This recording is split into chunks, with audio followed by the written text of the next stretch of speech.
Welcome back to the Barrel Talk Podcast. This is another episode of Let's Talk About It. It has been a minute. NBA season is just about to start wrapping up. About 10 to 11 games left for all these NBA teams.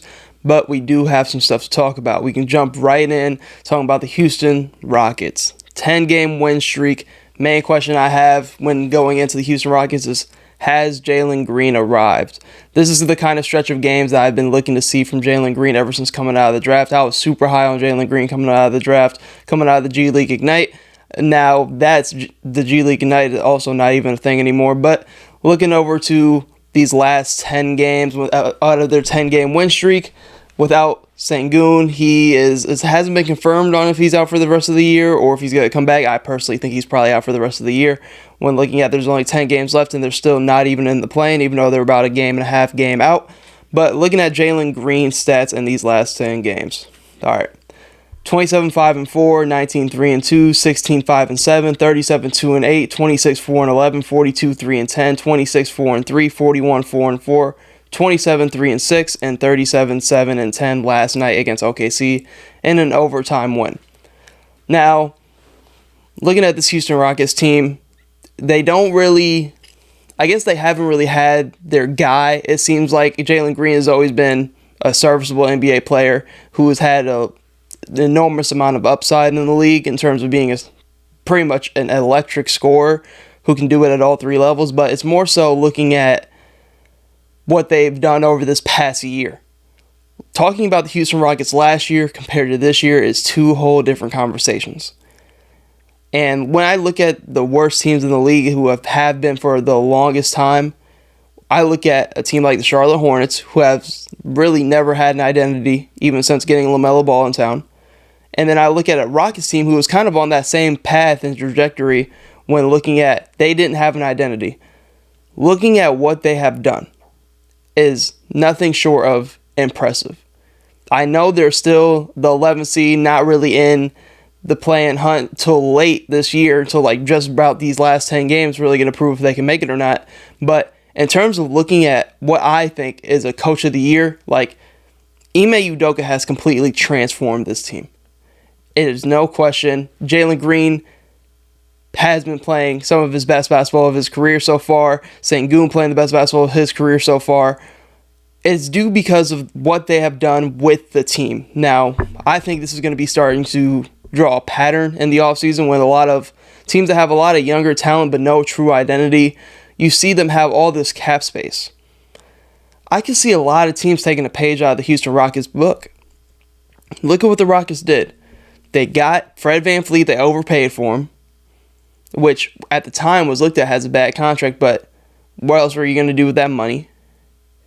And then you bring in Dillon Brooks. And at that point last year when they signed Dillon Brooks, he was looked at as more trouble than he's worth.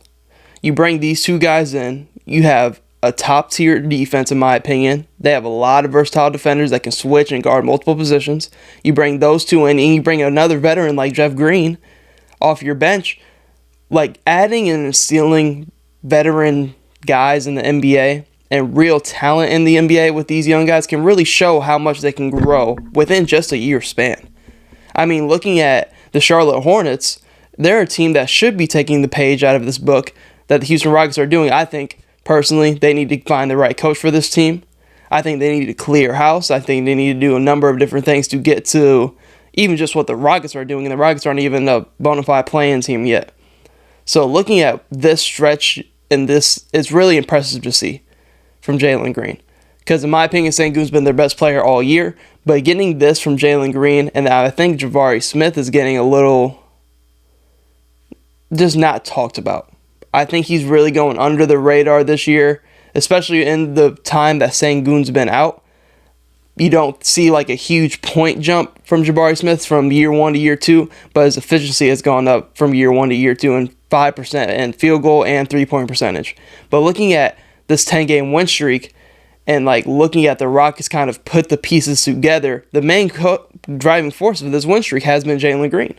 Jalen Green has been the force on this win streak, being an explosive scorer on a team that has really sometimes this year struggled to kind of find that offense, but he's really kind of found his game. He used to be a really OC. I'm not saying he's not OC anymore because he still has his moments, but looking at it, him being able to make the right decision and play off Sengun when Sengun was healthy. Just having other guys around you like a Fred VanVleet, a Dylan Brooks, a Jeff Green is going to show you how to play the game the right way. You can say all you want about Dylan Brooks. Dylan Brooks is a tenacious defender who has also helped give this team an identity. Say all you want about him. Ime Udoka has been a defensive-minded coach. He was when he was with the Celtics. You add him with Dylan Brooks and Fred VanVleet, who's a pest on defense. You add him with Jalen Green, who has enormous defensive potential with all of his athleticism.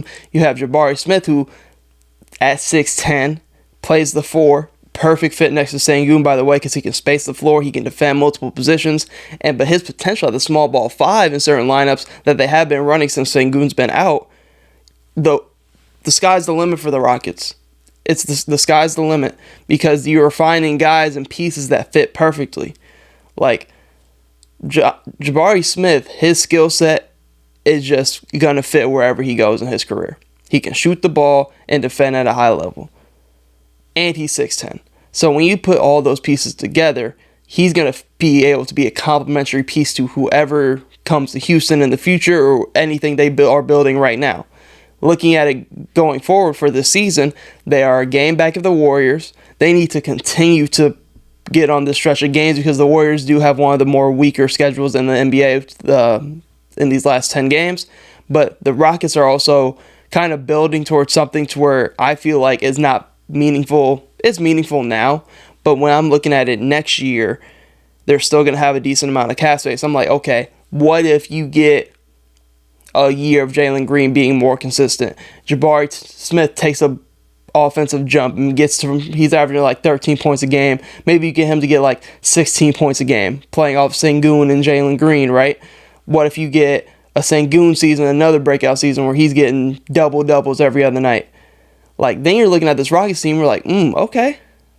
They got some pieces coming out of off their bench, like Thompson, who can do a little bit of everything. I think he's another great piece for them because he can just guard really 1 through 4 defensively, and he's a great rebounder at his size, at his position. But looking more so at this Rockets plan, I mean, either way, you're going to have to play a team that just has more talent than you. Even with how good Jalen Green's playing, without Sengun, I do think you're just undermanned against a lot of these teams. But looking at their current run, I think this is something that they can definitely build on to end the year, to go into next year, especially with all the young talent they do have on the roster. I think Ime is going to continue to build up this culture in Houston, and I'm really liking what I'm seeing from the Rockets because Houston has kind of been post-James Harden era a team that didn't really have an identity until this year, but teams are going to start to take a page out of their book.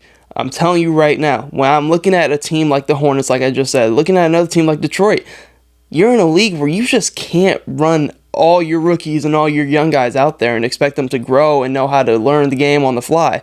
Especially looking at a team like Detroit, who has a good coach in Monty Williams, in my opinion. They just don't have the other supporting pieces like Houston has. Like, they don't have a Dylan Brooks or a Fred VanVleet or a veteran like Jeff Green who can still give you serviceable minutes. Like, they don't have that. They really just have a bunch of young guys off their bench that really don't know the game. And it's hard for you to develop talent and to find what pieces work and what's going to fit next to Cade Cunningham when all you have is a bunch of guys that play the same position for one in Detroit and guys that don't really have a mentor or somebody to learn off of in that locker room. When I'm looking at Detroit, you need to go into the offseason and look at some veteran guys that you can bring in. You'd be like, okay, listen, we're not just going to put everything on Cade, who's super young, coming off of being hurt all last year.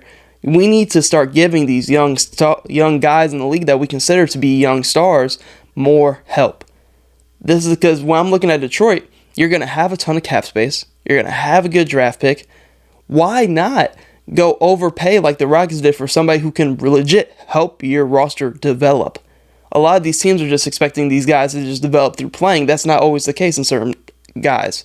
Because when you're looking at the league and looking at development also can come from learning from other guys on the roster. And I feel like young teams are really starting to lose track of that, and they just think because they're young and they're athletic and they can do this, that, and the other, we're just going to throw them out there and they're going to develop into the best versions of themselves. Sometimes it happens, sometimes it doesn't. when I'm looking at what the Rockets are doing and I'm seeing the growth from a Jalen Green in this stretch, and I'm seeing what Jabari Smith can do, and I'm seeing what Thompson can do, looking at all of this stuff, I'm looking at the Pistons and the Hornets, the two teams that were kind of in this situation where they didn't really have an identity, kind of like the Rockets did in the past couple of years. Well, I'm looking at that, I'm like, okay. I'm looking at a name, like in free agency, I know the free agency class isn't as deep as it was last year, in my opinion, in terms of like, when I'm saying that, I'm meaning in terms of like, who is their Fred VanVleet? Who can they go get that kind of can give you, not exactly what Fred VanVleet gives to the Rockets, but who can be that veteran guard, who can be that veteran wing and Dylan Brooks, or that guy off your bench that can give you serviceable minutes, that can start, come off the bench, and Jeff Green, right? Couple names I thought of in terms of just that wing, that veteran presence that can really come in, that you can overpay. I look at somebody like a DeMar DeRozan on the older side for like a Pistons or a Hornets team, depending on where he goes. I do think he's going to end up with a contender, but somebody like the Tobias Harris, who kind of has a weird reputation on his name right now, of just because he's been in Philly so long, I feel like he just needs a new change of scenery. But if you're Detroit, why not bring back Tobias Harris to pair with Cade Cunningham? Give him another scoring option that can create on his own, defend, do a little bit of everything, space the floor.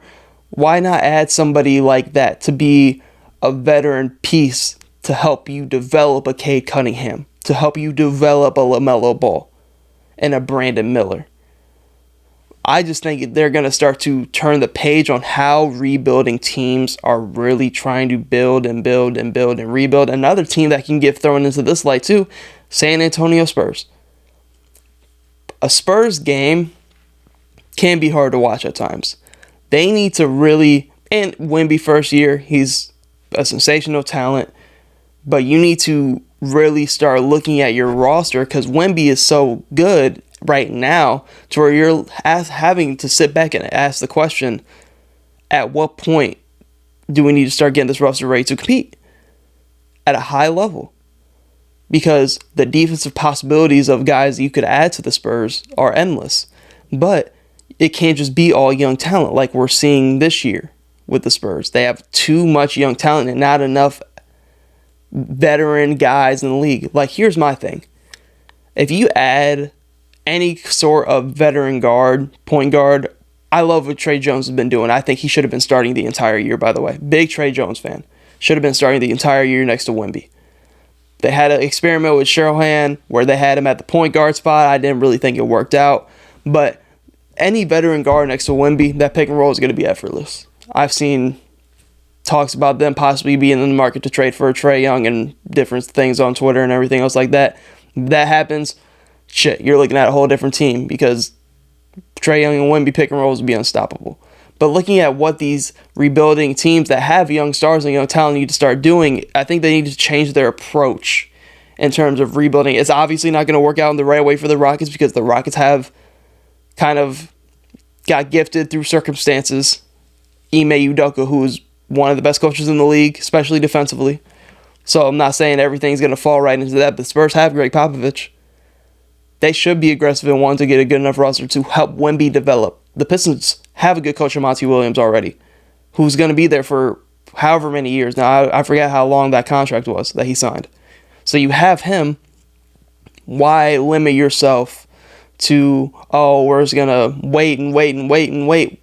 Help your guy, your face of your franchise, develop. Same thing with LaMelo Ball. They need to be in the market for a coach that fits their timeline and fits what they want to do. Like, I know LaMelo Ball has had his injuries, but they're going to be a team where we've seen great stuff from Brandon Miller this year. And that's without LaMelo Ball for most of the year. You have LaMelo Ball. Don't know what else is going to be on that roster, because I feel like they're going to clear house anyways. You're going to have another top 3 to 5 to 6 draft pick probably.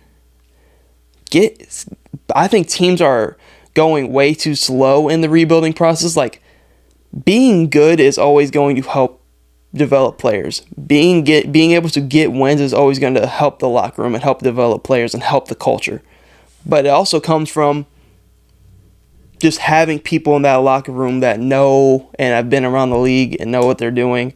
I know Charlotte has had their veterans in the past, but I feel like that was a whole culture, weird kind of thing that was going on over there in Charlotte.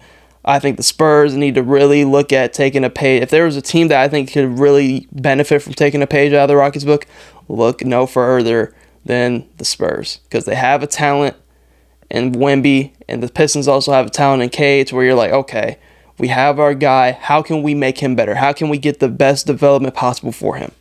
And I think that's what teams need to start to realize, especially when they got these young guys and they're rebuilding all these teams.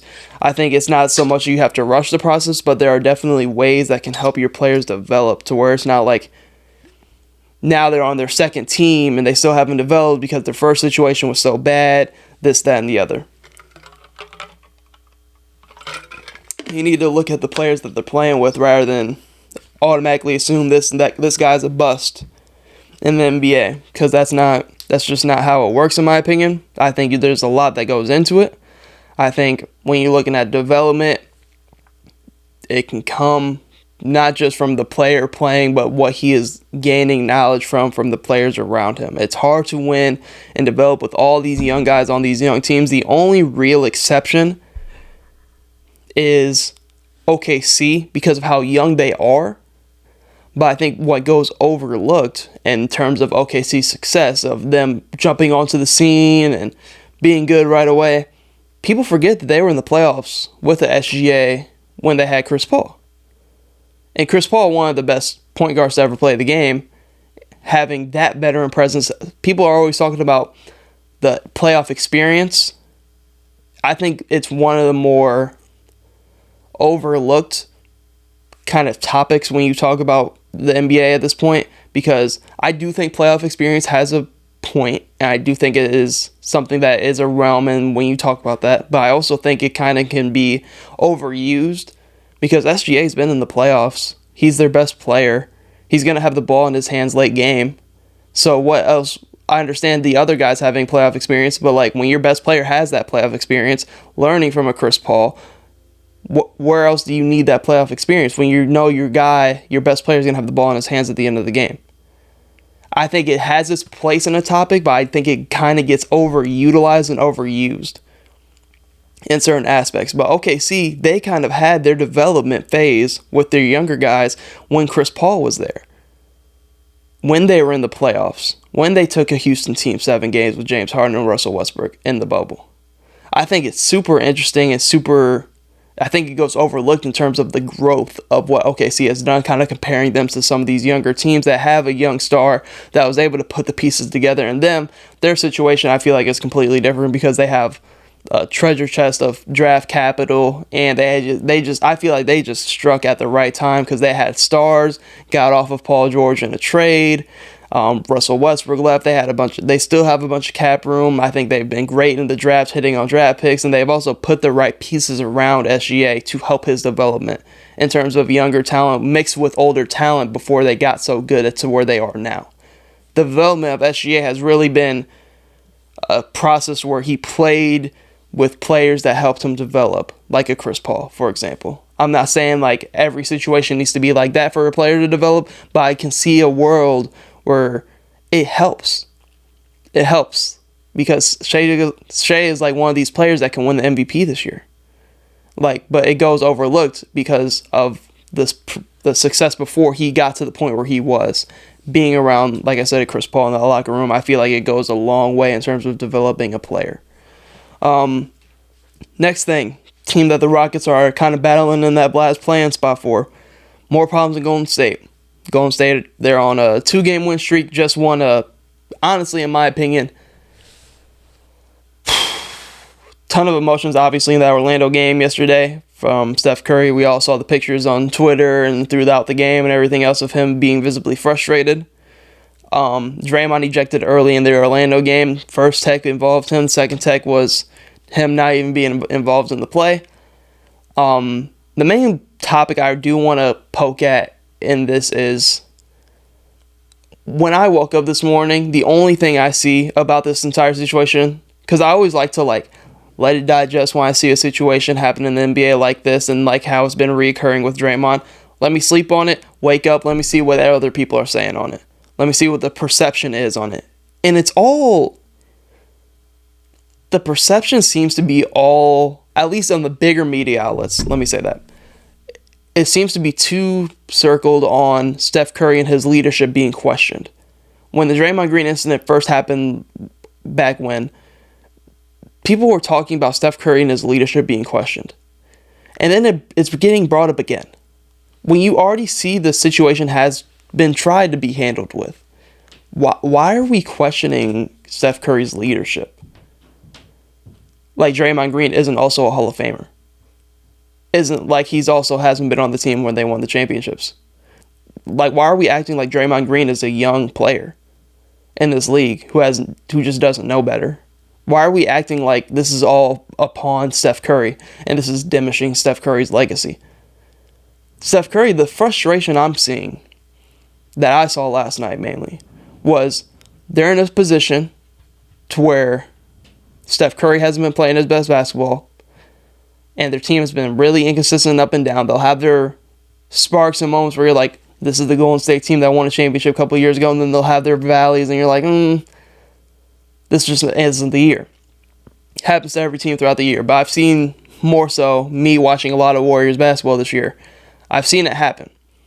And the frustration is coming from somebody who sees somebody he's won championships with, see him constantly mess up what's going on, because Draymond Green is needed for this team's success. Let other people say it. Draymond Green isn't good play. Draymond Green is needed for this team to succeed. His defense, his IQ, his playmaking. Like, Draymond Green, with the pairing of Curry and Klay Thompson, has won championships. They need Draymond Green to be on the court. I think the frustration that you're seeing is Draymond Green constantly do these antics, taking him off the court when they need him the most. Because luckily they won this game because Andrew Wiggins decided to show up. But looking at this game, if they lose this game, you're like, we're just going to miss the playoffs entirely. And then you could have looked right to this game, a winnable game in Orlando, back-to-back, where you're like, this is a winnable game for us, but Draymond got ejected and we lost this game. Steph Curry didn't have the greatest game. Give credit to Orlando, they're phenomenal defensively. Looking at it like this, if I could really sit back, it's on Draymond Green. It's Steph Curry's leadership should have never even have been a topic in this discussion. You're asking about his leadership like Draymond Green has no idea what he's doing. Like Draymond Green is some rookie or second-year player that just doesn't know better yet.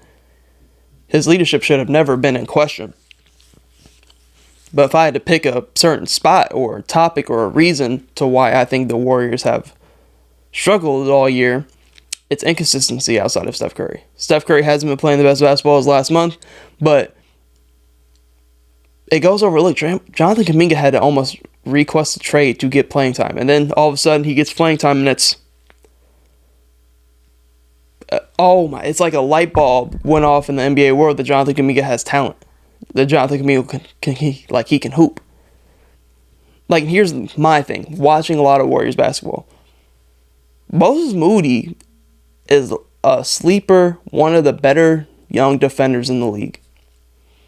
He plays every other week, it seems like. He is out of the rotation. He can shoot the three ball consistently and defend at a high level. But for some reason, Steve Kerr has been hesitant to put him in the lineup. My main thing this year, and what I'm seeing go wrong with this Warriors team, Steve Kerr. I think Steve Kerr is still a phenomenal coach. I'm not getting anything at that. I just think there are certain points in the season where I'm looking at, why is this happening? When you're comparing the situation to where they are right now, and not playing Steph Curry the minutes he probably should be, and sitting him too long against Minnesota, where they probably would have won that game if you play Steph Curry his normal minutes. But you don't want to overuse him. The Rockets can bump y'all out of the play-in if y'all continue to lose games. And then not playing Jonathan Kuminga. Like, still consistently, I think Moses Moody should be in the rotation easily. Easily. I love Przemski. Moses Moody is just a flat out better defender and a better shooter at this point in his career. Przemski's a rookie. I love what I'm seeing from Trace Jackson-Davis. I love that he's taking over the Kevon Looney role because he gives you just more, and I love Kevon Looney. But looking at it, the main point I feel Steve Kerr feel like has had some big-time flaws this year when coaching this team in terms of Steph, in terms of the younger guys. Injuries have played a part. But I also understand Klay Thompson has been super up and down. Klay Thompson's been hooping this past stretch. This is probably his best stretch all year. He's been hooping coming off the bench and starting. He's been the most consistent version he's been since they won the chip, in my opinion. This is the Klay Thompson they need. And I think this is the Klay Thompson you're going to continue to get. I feel like his confidence has been restored. I feel like also a player being in a contract year, kind of having a down year in terms of Klay Thompson standards, and a down year for Klay Thompson is still shooting the three ball at a good clip. Like, it's just your standard. How are these people going to view you? And him being in a contract year, a lot of pressure. I feel like he's kind of really settled into his role and being able to thrive in it. So I don't think Klay Thompson has been the biggest of problems. And comparing that to they won a championship with a version of Klay Thompson post-injury that really wasn't the greatest, and they still were able to win a championship because of Klay Thompson's ability to shoot the ball. So the main person wrapping this whole point up that I could point at for why the Warrior season is what it is, I know he's been dealing with personal issues, but the play of Andrew Wiggins during that championship run compared to now, it's like two different players. It is two different players. Like I said, I know he's going through his personal stuff and everything else. I'm just talking about what I've seen on the court. I know that can have an effect on the court, but I'm just talking about over the past 2 years, post winning that championship, Andrew Wiggins has not been that player. Last night, post game, they were encouraging Andrew Wiggins after the game. I expect this from Andrew Wiggins. I expect a 20 ball from Andrew Wiggins easily with all that athleticism and talent. Andrew Wiggins was the second best player on that Warriors championship team. He was guarding Luka's, Tatum's of the world, 20 and 10, 20 and 12. I know he had a damn near 15 rebound game in the finals. There was talks of Andrew Wiggins finals MVP for a glimpse, for just a second. That's how good he was playing. He makes this team completely different. Even Steph Curry said it in the post-game interview last night. He makes this team completely different because you see what you can get from Kuminga. Super aggressive guy that can get downhill, that can rise up over anybody, who can shoot the three ball, who can do a little bit of everything. Does he have his times where he's also, yes, he's young, but he's developed into somebody who can give you 15 to 20 a night. Andrew Wiggins can give you 15 to 20 a night. Klay Thompson can give you 15 to 20 a night. But it's just Andrew Wiggins has been that consistent 15 to 20 with that defense, with that rebounding, and them being a small team. That's why I feel like it's been holding this team back. It's been the inconsistencies, not from just Andrew Wiggins. I put him kind of higher because I know the player we've seen him be during the championship run and know what they can get out of him and how he can impact and change the team defensively and offensively. But looking at what they have, it's just been the inconsistencies from the others that has really led this team to be in the point that they are. And I think Draymond's kind of antics have been kind of the poster child for this. And I don't think it's fair to Steph Curry to question his leadership based on something a veteran Hall of Fame player is doing that Steph Curry has no control over. It's been addressed by the organization. It's been addressed by the league. And it's still continuing to be a problem. If I'm looking at this from a fan's perspective, I almost would rather have the Warriors miss the playoffs entirely. Because knowing how shit happens in the NBA, they will make the plan and then get to the playoffs, upset a team, make it to the second round, and be like, well, we have enough, we should run it back. You don't. It's fool's gold. I don't think this team is good enough to win a championship. Not as currently constructed. They're too small, too many inconsistencies offensively. They need to go get another scoring option that can create for himself consistently. Now, if Jonathan Kuminga can be that in the future, cool. because I think he fits perfectly next to Steph Curry, being a lob threat. He can do a little bit of everything. But you have question marks like, what do you do with Klay Thompson? Honestly, what do you do with Draymond Green?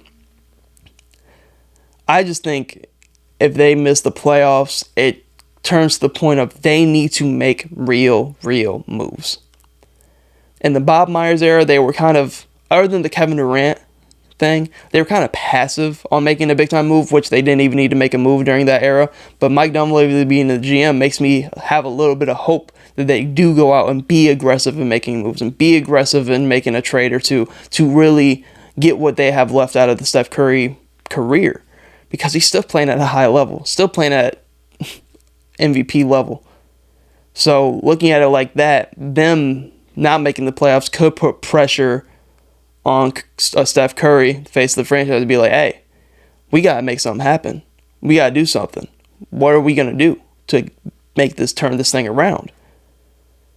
Because I don't think there's a world where he goes anywhere, right? You would think Klay Thompson's a question mark. I think Andrew Wiggins at this point, his value I feel like is so low around the league to where you're kind of questioning, like we might as well just hold on to him, hope he turns it around, hope he gets his everything that he needs to do off the court situated and everything else, because he had this problem last year where he missed a bunch of time with personal reasons. I don't really know the story in general, so I'm not really going to speak on it, but you got to see what that is lying into. Like, I know there's a world where Chris Paul isn't on their roster next year. Like, you've hit on the draft. In my opinion, everything outside of James Wiseman, you've hit on the draft. I'm even talking about a Jordan Poole, a Moses Moody, who I think is still a good NBA player who should be in your rotation. He should easily be in your rotation because he's a great defender and he can shoot the three ball consistently. You've hit on all three of them. You've hit on Trace Jackson Davis. You've hit on Podziemski. Outside of James Wiseman, I mean, you've hit on everything else in the draft. They need to go into this offseason, whatever happens this rest of the year, and look at, we need to revamp this roster around Steph Curry. We need more size. We need more shot creation outside of him. Consistent shot creation.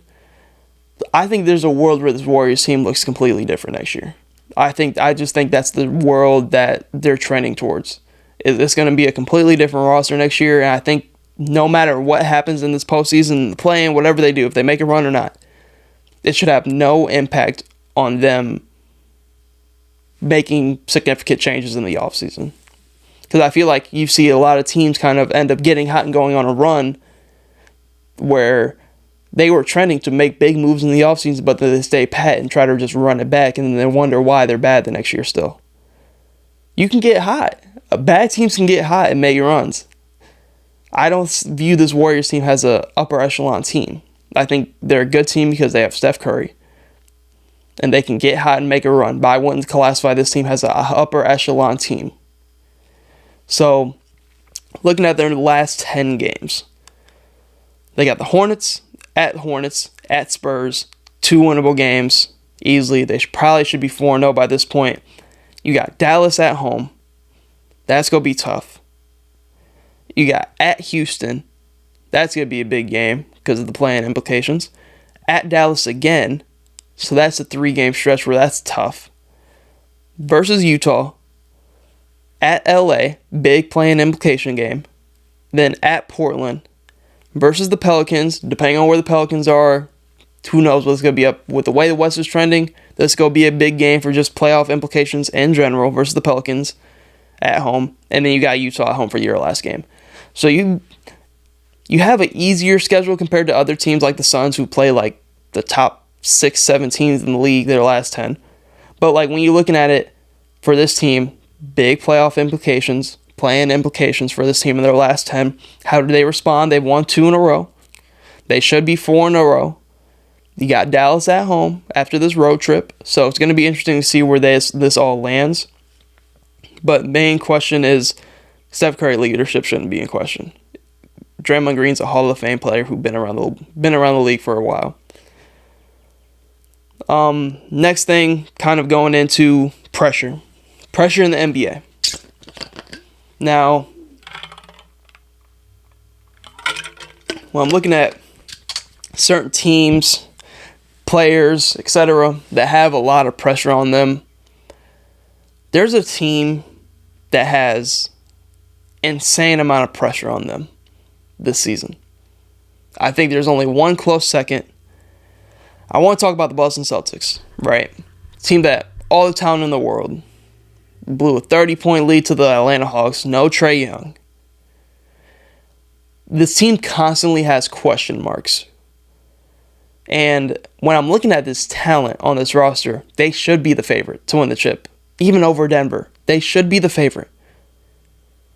When I'm looking at, in terms of pressure, there isn't a team that comes close. I think they're the only team that, in terms of when you're looking at it, has a grand scope. They're the only team that has pressure in terms of this season has to be it. This has to be the year. Because there's nothing you're going to do to this roster to improve it and make it better in the offseason, especially with the new CBA rules coming into play. And then at some point, you're going to have to get it done. You're looking at the Eastern Conference this year, which is super top heavy. You have a Milwaukee team who has had its ups and downs, mind you, trending in the right direction, like what I've been seeing in Milwaukee. Like what I've been seeing. You have a Sixers team with no Joel Embiid anymore. And even then, you were handling the Sixers. You got a Cavs team, could pose problems. You're favored in that series.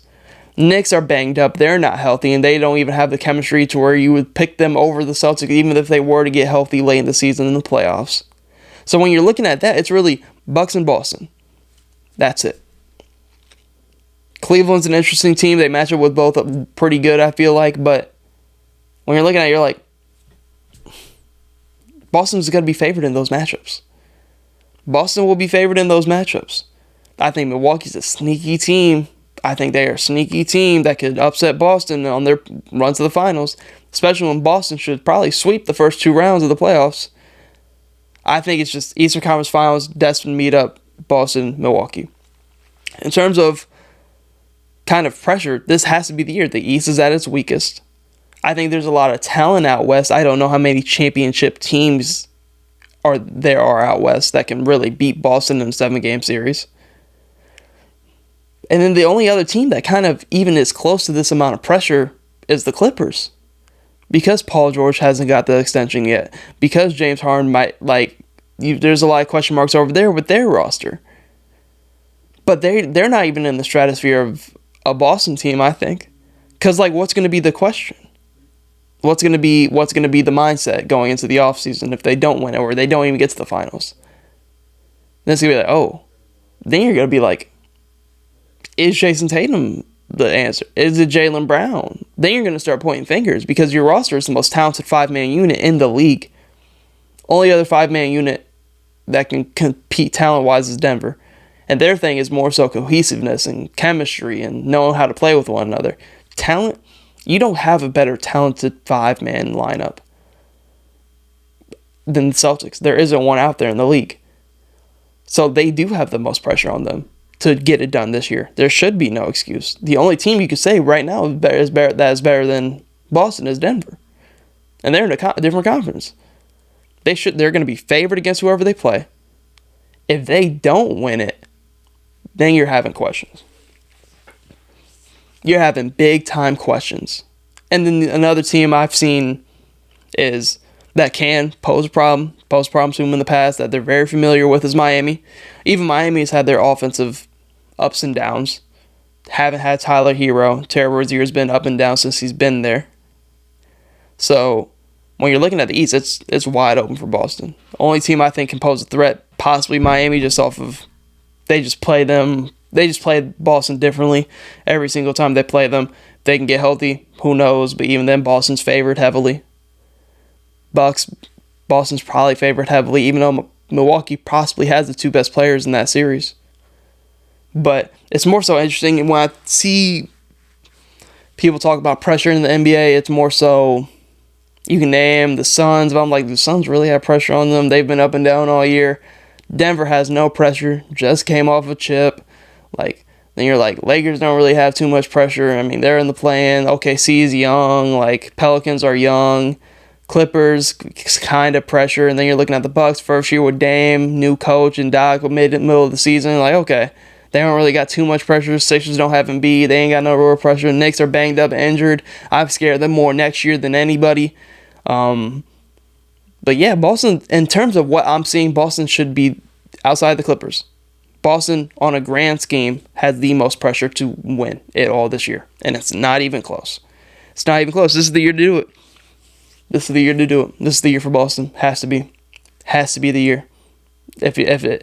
There's too many questions that are going to come up if they don't win it this year. And then the last thing I do have on this more so stemmed from just group chats and everything else, so I want to put in here. Talking about the Lakers making a run, right? Like what I've been seeing from the Lakers, got a big time win against the Bucks on the road and double overtime with no Bron. Big time win. 4-game win streak. Beat Atlanta, Philly, Milwaukee, Memphis. Out of the play-in teams, if we're excluding Dallas, I probably trust the Lakers the most out of the Warriors / Houston, depending on how that goes. The Suns, Kings, who are currently in the play-in, and the Lakers. I trust the Lakers. I probably lean Dallas maybe a little bit more, but I think they're going to win enough games to get out of the play-in. But looking at those play-in teams, I trust the Lakers more than the Kings, the Suns, and the Warriors. I think they have the better... I just think they have the best roster to make a run. I think Phoenix is still too thin. I think they have too many guys to do too much of the same things. I think Kevin Huerter missing for the Kings is going to be a huge thing for their spacing. Warriors, like we just has had a whole spiel about them. Houston, they're still a year or two away. So looking at it from this perspective, I think they could be primed for a run. Anthony Davis playing some of the best basketball I've seen since they won the championship in the bubble. They've been playing all these games too. Give flowers to AD. Give flowers to Anthony Davis. Have to. Then you're looking at Bron's kind of gearing up for being ready for the playoffs, and the Lakers are looking at a possibility to where like they keep on winning, they can mess around, get up out this play-in. So it's going to be very interesting to see what they do. But the main key factor is D'Angelo Russell. D'Angelo Russell is the difference maker because he is somebody who can be a great ball handler, great facilitator, and he can shoot the ball and be able to score, get downhill. He can do everything offensively. He is the key. He has been so much more consistent offensively post-deadline, and that comes with also possibility of being traded. We know how the Lakers shift the whole roster at the deadline, but I feel like he's really settled in, and he's been great really post-All-Star break, and I feel like he's really found his groove and his rhythm. Same with Austin Reeves. That backcourt has really found this rhythm, and I feel like they fit great next to Bron and AD. And D'Angelo Russell is the key because D'Angelo Russell is somebody who got played off the court in the playoffs last year versus Denver. So if they can get this version of D'Lo, then you're looking at, we got D'Lo, Reeves playing at a high level. You got Bron, who you know what he go get. You got Anthony Davis, know what you gonna get. And then if they can get them four, because I know they're also going to be inconsistent. I liked what I've seen from Hachimura as well. If they can get them four on the same page, they're going to be tough to beat. They're going to be very tough to beat. And I know an underlying thing is Gabe Vincent coming back. I know he was up and down really when he first started the season. Got hurt. If they can get Gabe Vincent to just be anything he was with Miami in the playoffs, anything like it, just another ball handler, spot-up guy who can play some defense. That's what they need. But like looking at the Lakers, I mean, D'Lo is going to be the reason if they go on a run or not. Because I know what I'm getting from Bron, know what I'm getting from AD. Pretty much know what I'm getting from Reeves at this point. It's D'Lo. D'Lo is the wild card because D'Lo is somebody who can give you 20 to damn near 30 points playing with LeBron and AD. So it's going to be very interesting to see what they do, if they can win enough games in these last 10 to get out of the play-in and get to the playoffs, or even if the play-in, I do trust this team with Bron and Anthony Davis to win a game or two to get to the playoffs. I mean, this is a team that went from playing to conference finals last year. So looking at that, if D'Lo can be consistent, it's going to be in the world for the Lakers if they want to make a run. It's going to be in the world because I just trust them more than the Kings right now. I think Kevin Huerter's loss is going to be big. And I just feel like they're lacking that third option consistently. I know Malik Monk's going to be like 6th man of the year, probably. But I think they're missing that like third option in that starting lineup, which I just think they're lacking. Think they're better than the Warriors right now, with how the Warriors have been looking. And I think they're better than Phoenix top to bottom. Especially with D'Lo playing the way he's playing. I think Phoenix is kind of getting their own way at times. So looking at this from a whole, I'm not going to be too shocked if the Lakers make a run, especially if D'Lo's playing like this. D'Lo playing like this, okay, I'm looking at this Lakers team completely different if I'm a top seed having to play them out of the play-in. And I think they're the scariest team out of this play-in because of what they bring. But that is all I have for this episode of Let's Talk About It. Thank you guys for tuning into the Barrel Talk podcast. Hope you tune in to future episodes.